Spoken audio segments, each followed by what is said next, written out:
Hey guys, Div the Awesome here to give you another Monster Legends Guides, where we talk about monsters' moves, their rune sets, partners, all that jazz. Today we are looking at Lotan. Alright, so Lotan is it's kind of like an old monster. I mean, like, he was part of the Atlantis event. Came out at the same time as Nadarnia. He's coming out in a upcoming breeding event, the winter breeding event. So this is kind of why I'm doing it. My guide on him is because he's an upcoming monster in a breeding event. He isn't really the big main monster. He's like one of the two legendaries that, like, excluding Obsidian and Uriel. He's one of the two legendary monsters, including himself and Dracotium or Dracontium, the green dragon thing. I just don't know. See, yeah, it's the pretty much weaker version of Mega Ostium. That's the other one that's coming out. Uh, and this guy, not many people really use, and if you don't really know who this guy is, that's understandable because again, nobody really uses him. A lot of people think he's just absolute crap, like he doesn't do anything, he's just terrible. I will say he actually does have a place in competitive play. He's not a completely worthless monster. He does have a purpose, and he actually does really shine in that purpose. If you can get this guy to 110, I will say it will be worth your while. This guy doesn't do much damage because of his relatively low base power stat. If you rank him up a few times, it gets better. I mean, like obviously with that can be said with any like monster in general. But if if you do rank him up to 110, it will be worth it. These aren't his 110 stats. I'm sorry, I misclicked on something before. These are his 110 stats. 3,444. That's a workable power. It's still a pretty low power, but it's a workable power. It's not 3,100 something. It's workable. His life actually gets more decent too, which is also a kind of good thing to rank him up a bit. So his life gets better. His life's already great, but it will get better. That's actually his best stat. Actually, is his life. He actually needs that life to run his kit. A lot of people also think he's just crap just because of his power and speed. His speed is pretty slow. He's 10 points slower than Vorna. I mean, like, he's not like ungodly slow like Oros or like Atlas, but he's still pretty slow. He's still kind of slow. He's not fast enough with all the competitive monsters and some attacking monsters. But if you rank this guy up a bit, he will benefit you. I will say that if you rank this guy up a bit, you will benefit from ranking this guy up. Ranking this guy up will make him a much better monster. All right, so let's talk. Well, I'll talk about his stats and stuff like that. I'm gonna talk about the importance of this trait later. Hardened. It might not seem all that much. I mean, a lot of you guys seen this on a lot of monsters. I don't know how many dark monsters this have. I'm not including like General Nishant with the advanced one, but I don't know how many traits. Monsters have this trait for dark monsters. But this is a pretty relevant trait in Dark Wars. I will say this is pretty relevant because a lot of people like to use Krampus. This trait is actually pretty important and very relatively useful. This is actually a really good trait. Well, I'll talk about it later. So his power is pretty bad, 3,157, not a good power. His life is 30,763. This is a good life. His speed is not that fast. Again, it's pretty slow, 3,388. He has this common stamina of 140. That's just for every legendary monster. And yeah. So his ultimate, Under Pressure, gives double damage to all allies, may haste all targets. I will say if you actually get this move like on your first turn, this is actually a pretty relevant buff. It'll probably help you win the battle or like on a defensive attack. Like if your monsters are on the defense and they get this move on the first turn, it is actually pretty relevant of a move. You will actually start doing damage and stuff like that. I really like this buff. This ultimate is a really nice buff. Especially if you land the haste, you're pretty solid. Especially if your team is really tanky to begin with. I mean, if you build a tanky defensive team, it is pretty relevant. I'll get back into this alt later, but for right now, I want to talk about his other moves.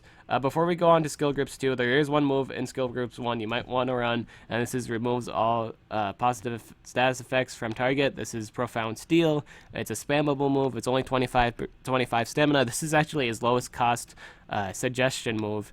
Of what I'm suggesting you use.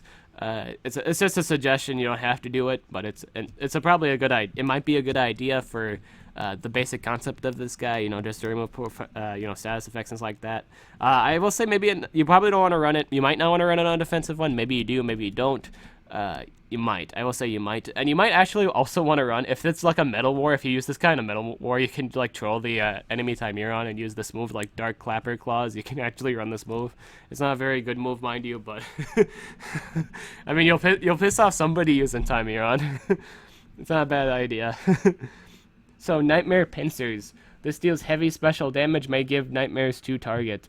This requires no cooldown. You may or may not want to run this move. It's only like really high damage, spammable move. And like spammability and stuff like that. It's very spammable. It's anti-timerion. His damage is fairly low, but if you rank this guy up a bit, it turns into alright damage. Not very high, but you also got to keep in mind it's special damage. He can actually hurt his fellow kind with this move, or like he's got like two like really high. I mean, like 3 strong like special damage moves, which might actually be worth picking up, and stuff like that, or just like not all 3 of them, but you know, just yeah. Except distant forces. Distant forces isn't all that much damage. Beneath the Remains deals heavy dark damage to target. May daze target. This is a spammable move. It dazes, obviously. It does the same damage. Don't equip this move. It's not all that great. Abyssal Power. This deals moderate special damage to all enemies. Removes all positive status effects from all targets. Applies 1 random negative effect to target. Requires cooldown. This is his best move. I will say this is his main move. You have to run this on everyone you have. Just everyone in general. It's a very relative move.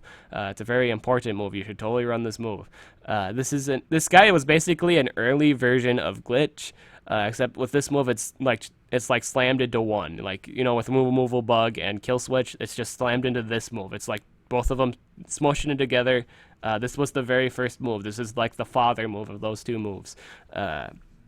Obviously, like people in the past have had like remove effects. Obviously, like just like a whole bunch of them and stuff like that. But you know, this was probably one of the first monsters that did both. Just in general, let's like put both AoEs in one. This is his best move. You might not think this is all that great of a move because of its low damage, but the competitive use in this is actually pretty relevant. Let's say the enemy buffer goes before your Lotan or Lotan. Let's just say that. Let's say their supportive monsters faster. They do their AoE buff and stuff like that. So now they're buffed.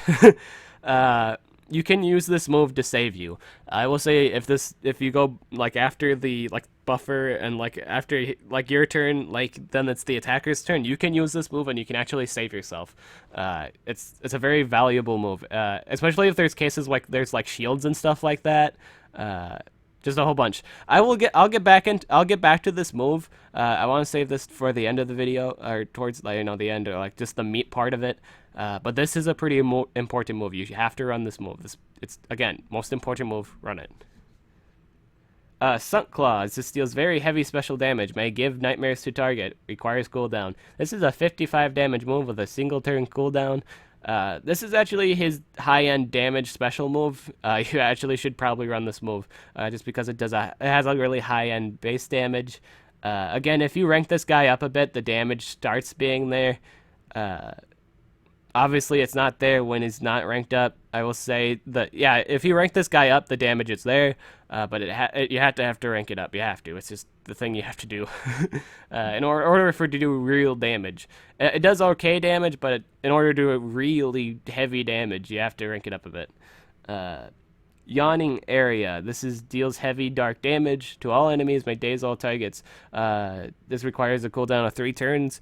AoE daze, this actually helps it, especially with its trait Hardened. Pretty relative with his trait. I will say run this move. This is this is one of his supportive AoEs. You do need to run this move.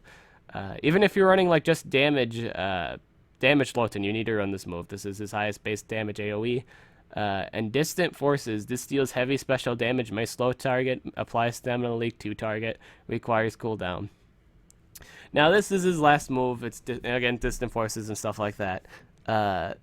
Is this a relative move? I'd say yeah. If it's a long fight, this move actually comes in handy. because if you can like keep get more turns in, just stall and stuff like that. They would start running out of stamina and stuff like that. They're just never gonna have any stamina, because you can honestly you can use this move and then use another move, and then you can go right back to using distant forces. You can even cycle between these two moves. They're cyclable, and yeah. Those are all his moves. I will do a suggestion real quick, then rune set, then partners, and then I want to get to the meat of this monster. I want to talk about the competitive use in this monster. This monster, even though this monster isn't all that great, like compared to other monsters, obviously there are far better monsters, like with Krampus and stuff like that. But this monster does have a place in competitive plays. Play. It is there. It is relative, and it's just there. I'm going to talk about, again, runes, partners, then the meat. Alright, so runes. What's the... did I say runes or moveset first? Alright, so moveset... I'm going to get moveset first, then runes. Okay, we're going to talk about moveset, then runes. Yawning area. You should totally run this move. Sunk Claws. Abyssal Power. And you get a choice between distant forces. If you don't really care about the status effects, you can run the spammable move, or you can run depending on which one you're running, you can run this move too, a defensive one against Timerion and stuff like that. You can bring this move up. But the for sure moves you need to run are Yawning Area, Sunken Claws, Abyssal Power. If this is a supportive one, you may want to run Distant Forces.